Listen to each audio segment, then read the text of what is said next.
Welcome to Let Me Tell You a Story. Today we have a special guest. It's Chuck Blevins, and today we're going to be talking about the toxic workplace. But before we start with Chuck, and we'll be with him in just a minute, let me tell you a story. I took a gap year before university, and I got a job at a startup manufacturer in what was later called Silicon Valley. Now, that wasn't the name of it then. It was just Mountain View, but later was Silicon Valley. Now, this was a very small manufacturer. When I say small, what I mean is it's a single-story building, and inside that single-story building, they had divided it in half, and half of the building actually was an optics lab, and the other one was this small manufacturer where they hired me. And what they made was a chip, this small piece of glass. And what they put on that chip was integrated circuits. And the idea behind it was that if they made this, they could make a handheld calculator that added and subtracted and multiplied and divided. And you could hold it in your hand. My job was a junior engineering technician. It was really fun. They had the greatest morale. Everybody ate together.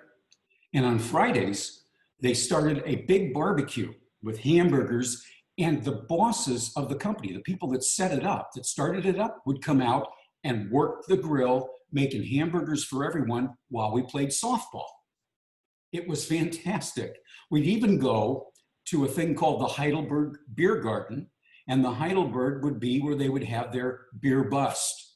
So I liked it. I mean, I really looked forward to going to work every single day. Now, one day, remember, I'm 17, I made a dumb crack about a coworker.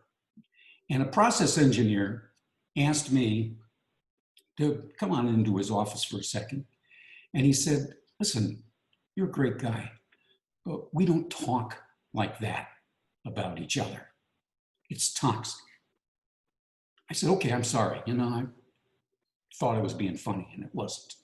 Got it. So I finished my gap year.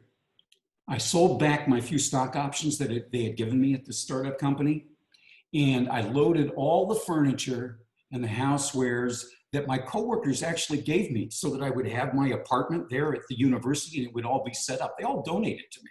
And I drove off to university thinking to myself, that was nice. That was really nice. It's probably the way a lot of businesses are going to be. I'm looking forward to this. And you know what? A lot of businesses weren't that way. That place was really special. And later, when they became incredibly successful, I thought about the bosses doing the barbecues, the beer bust, and no buzzkill.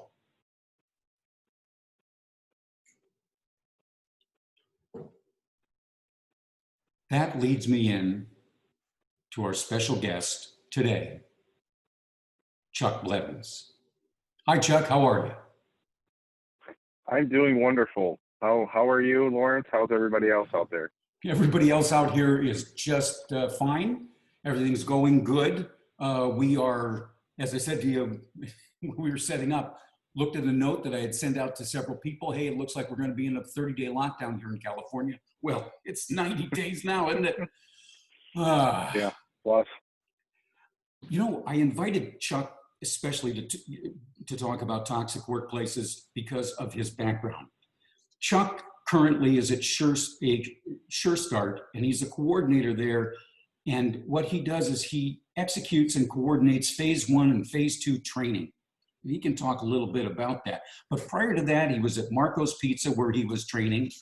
Prior to that, he was at one of the actual franchises, isn't that correct? At the Marco's Pizza, and he was working that. And prior to that, he was working there as a manager. He's gone through the phases, and what you need to know about that is this: one of the most ignored parts of all business is the last 30 feet or the last 30 meters of the supply chain.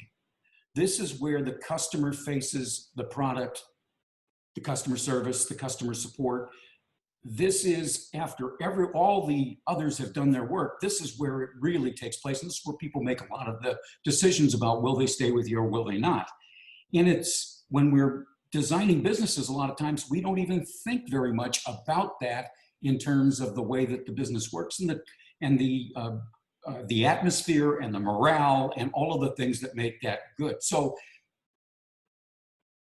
people who have worked in that last 30 feet, that last 30 meters, it's actually 10 meters, 30 feet.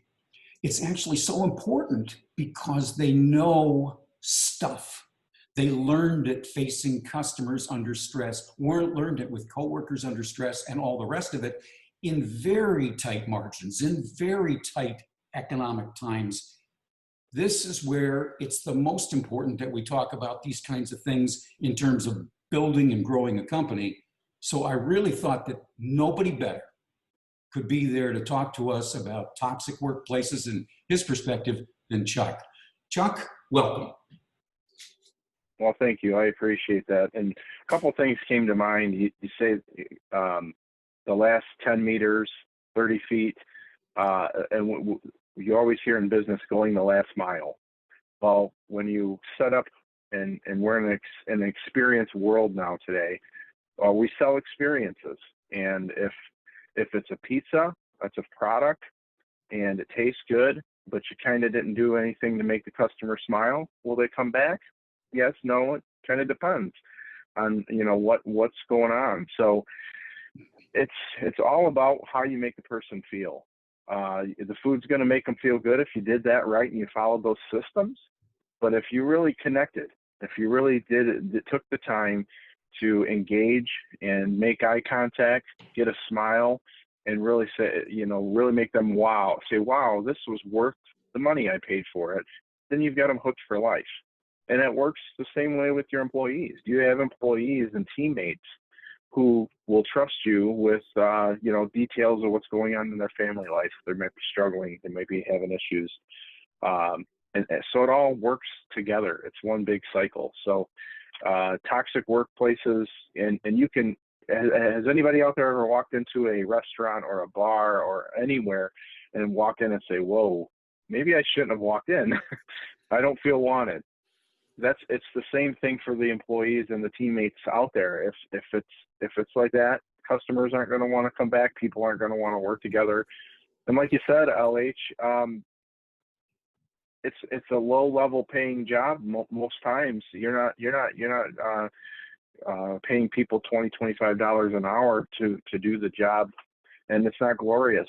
There's not a lot of shine to it, but at the end of the day, it can be very rewarding. So getting the most out of your friends and your teammates, those that you work with, and building those bonds and relationships, that's what's gonna help you make the next sale. That's gonna be a word of mouth thing. You're not gonna have to spend money advertising because you're doing the job by creating that environment and that culture through your actions. So it all works together from my perspective.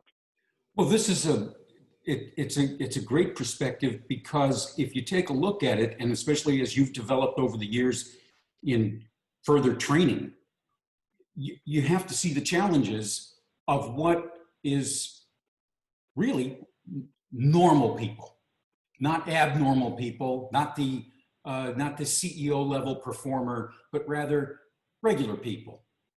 Nothing wrong with them, but it is a challenge when you can't lavish them with perks. It's a challenge every day, and yet those things are, as you said, so important. So what would you say are the top challenges that's faced when you're in that realm, both from developing a manager or creating an environment for the people? I think the challenge is finding out what makes them tick. Everybody's a little bit different, but you go to the hierarchy of needs. We all know what those are, but beyond that, you've got to engage your if you're developing a manager, you've got to engage them. You got to work with them and show them why we do what we do and what's in it for them. And you hear that. That's I think the abbreviation my old boss said, "WIF them. What's in it for me?" And when you do that, and you can make that connection, it helps to bridge that gap there, because there's always a little bit of a difference between a learner and someone with the experience. They don't want to ask the dumb questions. Well, you tell them there's no such thing as a dumb question. We all hear that, but at the same time, you got to flip it. There's every question is so valuable that they may bring up something that you don't even know. So I think that's where you build some trust.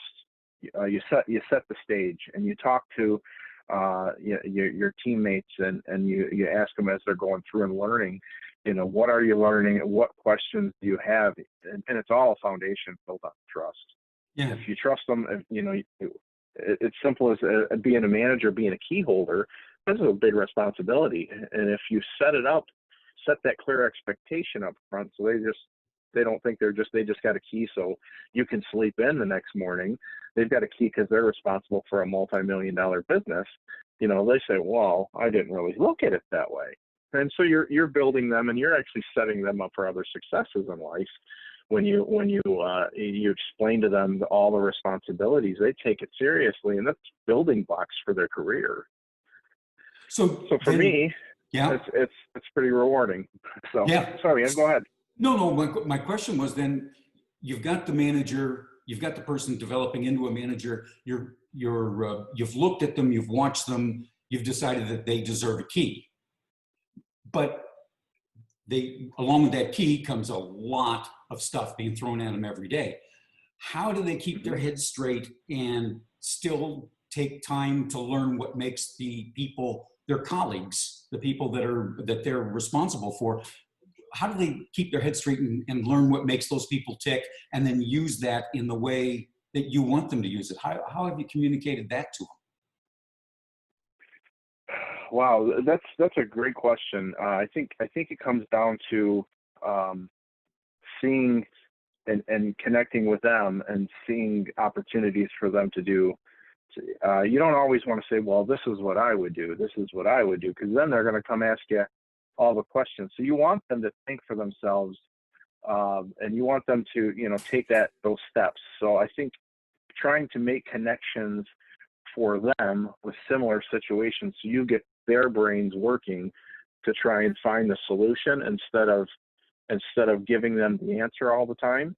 I think that's one of the ways to really make their brain fire in a different way. Because we're talking about young people, so throughout life you're told by your parents what to do, you're told by your teachers what to do, how to do it.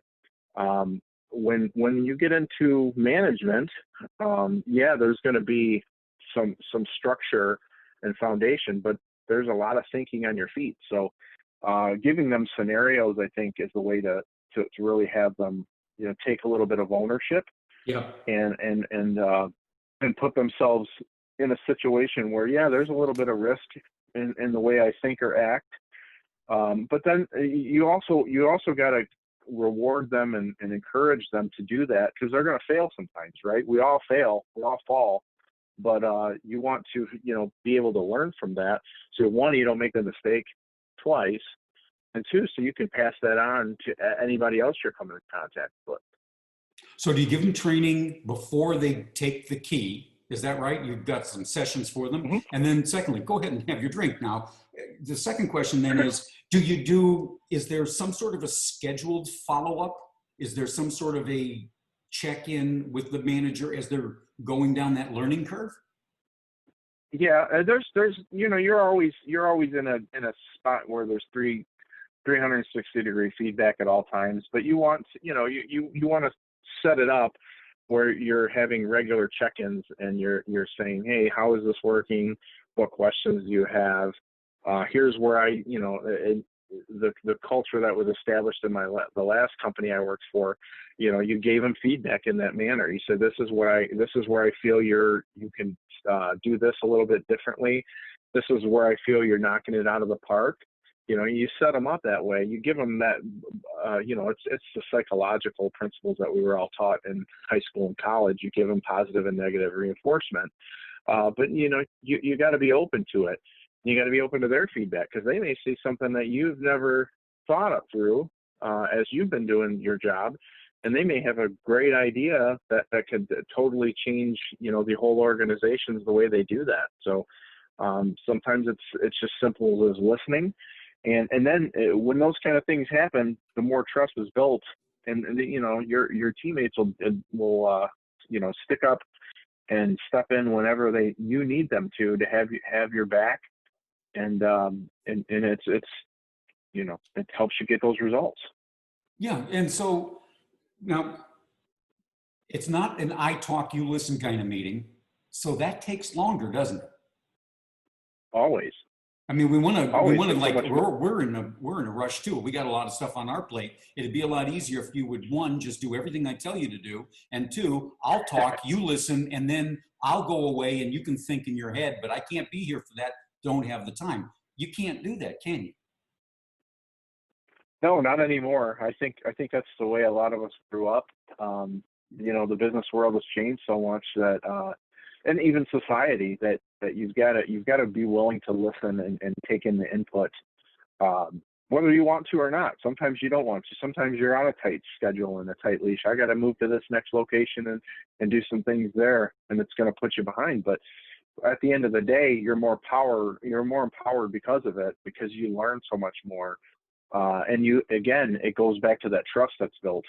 You're building that trust in that person and in that team, where it's you will get more done at the end of the week. It might not be the end of the day, because you've invested more time into a certain person or trainee or whatnot. But it builds on itself too. So you're better for it. Doing the hard stuff first makes it easier in the end. Now, how do you measure for a toxic workplace? In other words, if you're working with a group and you said you get 360 feedback, which is one way to measure it because you hear things. But then the other thing is you also share that with the manager who's developing in a way that helps them develop rather than berates them. But how do you take the temperature of a workplace in your experience? In my experience, there's several. A sound operator in the pizza business or in the restaurant world, even, you can walk into a restaurant and feel if it's a good, harmonious place, if things are good. It's that feeling that, they don't want to be here as much as I do now, because I can feel the tension. There's something awry here. But there's other mechanisms too. There's companies out there that do surveys the employees anonymously, and you're able to build up your ratings and look at where you measure out, and even do a comparison with other companies. So that allows you as a large organization to set benchmarks and work towards them and say, hey, we've got to be better leaders. What do we got to do? And you ask the employees, and they'll tell you. They'll tell you, even if they just met you. A lot of times you get talking to somebody and they let their guard down, and they'll tell you everything that's wrong in that place. I said, well, the freezer doesn't work. The table in the back's broken. The back door doesn't lock the right way. They'll start, and those are. It goes back to Maslow's hierarchy. Those are basic needs: safety, security, things like that. Make my job easy. Make that foundation there, and then the happiness will come as those things are addressed and the atmosphere starts to change. And so what I hear you saying, if I have it right, is that you can do surveys, you can grab information from various things, but nothing takes the place of the real feel that you get, because you said you can see it and you can feel it, and nothing takes the place of the actual person in the actual situation giving you actual feedback. You haven't found a app that answers all those questions for you, and you can just run the place by remote control. Not yet. We haven't. Once it does, I think a lot of us are going to be in jeopardy of losing our jobs or having to pivot. But no, I think it's an emotional intelligence thing. You got to be aware. You've got to be in that situation. And you can, if you can read body language and read people's emotions, I mean, that makes the leader so much more empowered, and gives them that ability to really, if you're standing next to somebody and you can tell because you know them that they're in a rough spot, and you can do something to cheer them up and get their mind off of it, it's gonna make them more relaxed. It's gonna make all the customers they interact with more relaxed. All the other teammates that you guys are working with that more relaxed. So setting up that atmosphere and walking in to that, there's nothing better than walking into a business and you can tell everybody's having a good time. You're like, well, this is a place I'd like to work. I'd have fun spending my time, and I'm going to spend my money here, and it's going to make me more likely to spend more money here. So that's the basis of the business. It's pretty easy. Yeah, well, it sounds easy. It does sound easy. It's interesting to me, what the story I told you before. Somebody stopped me when I said something out of place. And that was interesting to me in that they were, again, high-tech process engineering. No, they were worried about saying some smart alecky thing to one of the women that was on the assembly line of all the acid baths and everything else to get this done. So they wanted to do that. They also wanted to see me develop. They liked me. And they didn't want to see me go down a wrong path of going in there with a sour note that I threw into the bunch and wreck the morale or make somebody think I don't like them. I mean, that's what I thought he was doing. Well, I think it's interesting that it's like the culture self-policed itself. You don't have to put rules and regulations into place. That wasn't in the handbook. We don't throw a snide remark towards somebody, but somebody thought enough of you and of the other person to say, hey, you probably didn't mean it the way but it sounded bad. But then you nip it in the bud, and it never happens again, right? Yeah. And you're better off for it. But you feel more connected to that person because they took the time to say, "Hey, I care about you." Whether they said, "I care about you" or not, they did. They said, if we didn't want you around, we wouldn't have said anything, and you probably get the next bus ticket out of here. Mm-hmm. But they took the time to say, "Hey, this is not quite how we do things around here." And no, I'm sure you didn't mean anything by it necessarily, but this is the seeds that can turn into a forest of negativity and strain and stress. So I really thought that was very interesting when you brought that up, because and it takes a certain amount of guts to actually say that too, right? Yeah. I care. I don't want you to say this again. And you didn't mean, whether they said that or not, they probably knew, but they had enough good feelings about the organization and you that they wanted to say, time out. Let's check ourselves here. And this is not something that we think is acceptable. So yeah. And I think that's awesome. Yeah. Now, last question. Do you hire in order to get people, especially in your management, like thinking, okay, in the future, this person could be in leadership of some level, maybe they have the keys. Mm-hmm. Do you hire with that in mind? Are there some people that you interview and you just say, life experiences, other things, this person's just doesn't have the chemistry for this kind of, to take this stuff on and be concerned about everybody that works there? They're a little too, do you hire for that? Do you look at that? Yeah, it depends on how experienced you are as a manager. The things you learn sometimes in the middle phase of your life, I say, boy, if I would have known this years ago and been able to apply the hiring techniques I have now, we've all made bad hires. And but you learn from that. Again, it goes back to that I learned from my mistakes thing. But if you keep hiring knuckleheads, because there's some knuckleheads in this world, but if you hire somebody that's just not a fit for the organization, somebody who's just not outgoing and won't engage our customers, and you put them face to face with customers, you're probably going to suffer for that in one way or another. It's probably uncomfortable for them as a teammate, and it's probably put some customers, making them think in a bad spot. So yeah, you've got to hire and you've got to learn what are the traits and attitudes that you want in place, and it's different throughout the shop, because I got people. I've had people in my experience who just will make a killer pizza, right? They make some great looking pizzas, but he's quiet, doesn't want to talk on the phone. I get it. That's okay. If you need to answer a phone in a pinch, he can do it. But you sit back there and make better pizzas than me all day long, and I'm going to keep you right there making those sweet looking pizzas, and that's going to take care of our customers too. So you've got to be flexible. There's always a spot.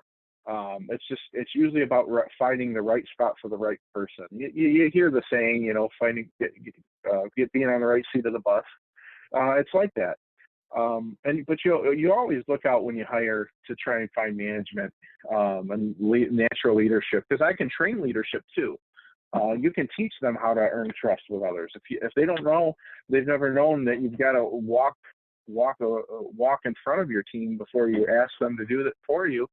It doesn't always work out so well. But if your teammates know, hey, he's been through this, he's done these difficult things just like I have, and he's asked me to do it, now they're a little bit more open and accepting to do that. So, you got to keep your eyes out for that talent at all times, and train to it.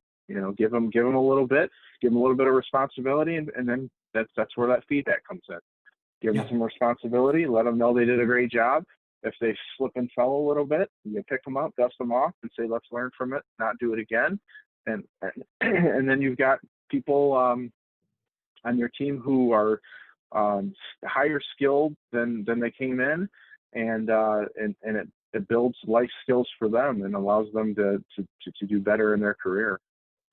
So to summarize, and I want to unpack all the wisdom that just took place in the conversation, and I'm not going to hit every point, and catch me if I miss something, please, Chuck. But we started off with the idea that the morale at the front end is your catalyst to repeat customers, because who the heck wants to go to Buzzkill for pizza? It's no fun. I mean, pizza by itself is a party, and then you put a party atmosphere inside the place, and everybody's happy. My gosh, you've built the thing towards the repeat customer, which is the foundation of growth. Because if customers are leaving, you can't grow, because you got to make up for the ones that were there yesterday and didn't come back. Yep. So you go through that, and what Chuck said to you was, look, we have to find out what makes people tick. We have to find out how we can engage them. Now, it can seem like, well, what'll engage them is a quarter of a dollar more, 25 cents more, or it could seem, those things are all not true. What engages people is engaging people. And it's different, and you have to find it out, and you have to work for that. As you're developing a manager, you have to be careful with how much lecture you do in comparison to putting scenarios where they learn to think for themselves, because you're going to have 1,000 activities that they're going to have to do, and you can't be breathing down their neck for everything, and nobody can write a process manual with enough that covers every eventuality. It has never functioned. It's always been a pipe dream. He said you got to get the brain working. How much time? You got to invest the time. You got to do it regularly. And he said it can't be these kinds of meetings where it's I talk, you listen, because I'm in a rush. I got to go. I've got big things. You've got small things. So excuse me, but just listen, maybe make a note, and then just, handle it. It can't be that way. You don't have morale. You don't have development. You don't have training. If anything, if Chuck doesn't sound like it, to me, he sounds like a coach. And I'm talking about music, dancing, sports, you name it. This is the way great coaches behave. And now he's taken that up the level, but it's something for you to note. It's something that we are going to be working on when we get together. It's something that is a part of this whole new way of looking at business and looking at business growth. So Chuck, have I missed anything in terms of the call outs to everyone? Just there's so much we could talk about in toxic workplaces, but have I missed anything that's a major step that you would say, pay attention to this? I think I lead by example. If you ask somebody to do something for you, they've got to know that you've done it before, and you know what they're going through. I think a lot of times it just comes down to something as simple as that to make that connection. And I do have one question for you, Lawrence. Oh yeah, sure, go ahead. Story, Sorry. about no, not at all. I wrote this down. How many people from that organization have you remained in contact, or have you reconnected with anybody from that organization over the years? Well, as you can see from the color of my hair, that was a long time ago. So I didn't know at the time, I was so young, I didn't know the importance of engaging. But one day, I was actually at the San Francisco airport, and a gentleman came up next to me in the counter to check in for his flight. This was before we had all of the different security things. And he was standing there, and I looked over and I said, "You're Andy Grove. I worked in Mountain View when Gordon Moore and you were first starting that company, and Gene Flath," and I named 4 or 5 other people that I remember from there. "You guys set my dream of what a company was like in that little thing." And I remember the Heidelberg, and I remember all the things. It sticks with me today. And he shook my hand and was very nice. I, of course, had his books because I was always very proud of having run into him. But to this day, I don't think I've ever talked to anyone who was there at that time. Oh, by the way, the name of the company? Intel. Okay. Oh, well, never heard of that. Chuck Blevins, who's going to be with us in Tiburon. Thank you so much for spending the time today. I appreciate it. Thank you. We'll be back again with another Let Me Tell You a Story.